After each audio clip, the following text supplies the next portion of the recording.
Once crowned the best young player in the world, Joao Felix is now heading to the Saudi League after years of failed loans. Was he overrated, or is there a deeper story behind his downfall? Joao Felix was born to play football. He began playing at a local club called Os Pestinhas before joining Porto's academy at just 8 years old. But the journey wasn't smooth. Every day, he endured long hours of travel between his hometown Viseu and Porto. By 12, he moved out of his parents' home to live closer to the training ground, sacrificing a normal childhood to chase a dream. But even after all that, Felix wasn't getting minutes. His small frame and quiet personality led to doubts about whether he could make it. At one point, he even considered giving up football altogether. It was only his father's encouragement that convinced him to keep going. Then, in 2014, Porto released him. Or so the story goes. Felix later claimed he left on his own terms, but either way, it was a turning point. He joined Benfica, Porto's rivals, and within a few years, he was proving everyone wrong.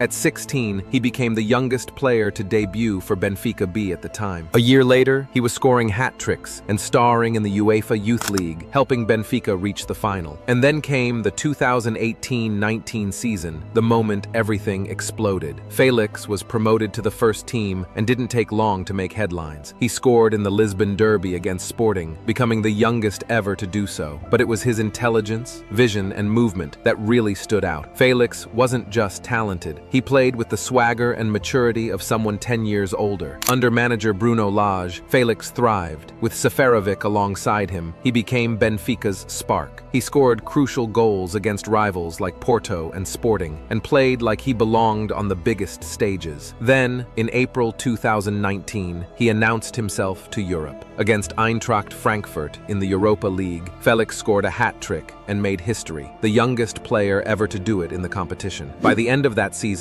he had 20 goals, a league title, and was being compared to Cristiano Ronaldo. And scouts across Europe took notice. Bayern wanted him. Juventus wanted him. Even Manchester United came calling. But it was Atletico Madrid that won the race for a record-breaking 126 million euros. At just 19, Joao Felix became the fifth most expensive player in history, behind only Neymar, Mbappe, Coutinho, and Dembele. Everything was falling into place until it wasn't. What happened next left everyone confused. Atletico saw Felix as the heir to their attacking legacy, ready to replace Antoine Griezmann and lead the club into a new era. Felix hit the ground running. Quick feet, smart movement, silky technique. He looked like the real deal. In only his third La Liga appearance, he scored his first league goal. Soon after, he was lighting up the Champions League. Atletico fans chanted his name. The media compared him to Kaká, to Griezmann, even to a young Cristiano. And when he was named the 2019 Golden Boy, it felt like the prophecy was being fulfilled. In his first 4 seasons at Atletico, Joao Felix played over 120 matches across all competitions. There were moments of magic, long-range goals, last-minute winners, jaw-dropping assists. He scored in big games. He contributed to Atletico's 2021 title-winning season. Every season, there were highlights, but rarely did it feel like he had found a home. Sometimes he was a starter. Sometimes he was on the bench. Sometimes he was brilliant. Sometimes just invisible. He wasn't flopping, but he wasn't flying either. By the end of 2022, things felt off. You could feel it in the body language, see it in the lineups. Felix was no longer the automatic starter fans expected him to be. He'd get subbed off early, dropped for key games, reports of tension, whispers of frustration. The Joao Felix project, at least in Madrid, seemed to be stalling. And in January 2023, the decision was made. He left the club on a short-term loan. He arrived at Chelsea during one of their worst seasons in decades, but fans were excited. A fresh face, a creative spark, a glimmer of hope.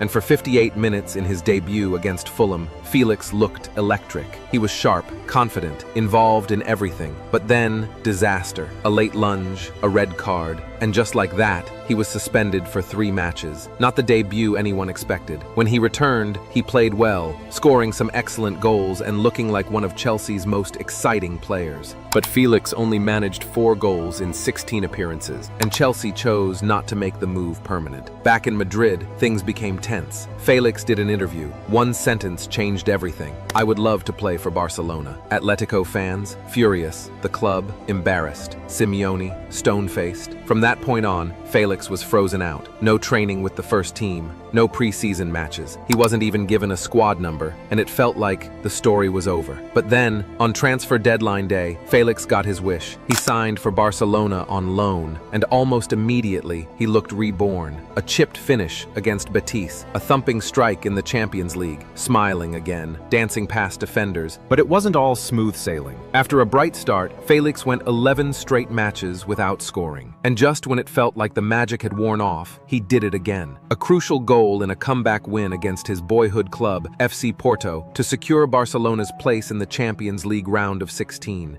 He then scored the only goal in a 1-0 win against Atletico Madrid. And in the reverse fixture, he opened the scoring in a dominant 3-0 win. It's like he had a knack for haunting his former teams. But despite those moments, Barcelona didn't sign him permanently. He returned to Atletico once more. Then came a surprise. Felix was permanently sold to Chelsea, with Conor Gallagher going the other way. The move shocked many, especially after his underwhelming first stint in London. This time, things didn't go much better. Felix struggled to break into the starting lineup. Most of his minutes came off the bench or in the Conference League. He managed just 1 goal and 1 assist in the Premier League, and 4 goals in Europe's third-tier competition. By January, the writing was on the wall. Another loan, this time to AC Milan. A new league, a new system, but the same story. Felix scored only 2 goals and added 1 assist in Serie A. He also grabbed a goal in the Coppa Italia. There were flickers of quality, but Milan wasn't convinced. They've also decided not to sign him permanently. This is the story of football's most expensive journeyman. He's had highs, he's had lows, but through it all, one question remains. Why has João Felix's career felt like a never-ending restart? And is it really because of him? João Felix isn't a bad player. Far from it, but he's a very specific kind of player, and modern football doesn't always have room for that. Let's talk about his style. Felix is a classic number 10, a creative, free-roaming attacker who thrives with space, time, and freedom to orchestrate play. But the game has changed. Modern football demands versatility. Players have to press, track back, follow detailed, tactical instructions. It's about intensity, defensive shape, work rate. There's little room for anyone to switch off. Felix's style, elegant, patient, almost poetic, often clashes with those demands. And then there's the mentality question. Some critics say he lacks fire, that when things get tough, he fades instead of fighting. In leagues like La Liga, the Premier League, and in Serie A, that's a big problem. Also, look at Bernardo Silva, Antoine Griezmann. Both adapted, both sacrificed parts of their game to become complete players. Felix, he's mostly stayed the same, and maybe that's the real tragedy. Felix never had the time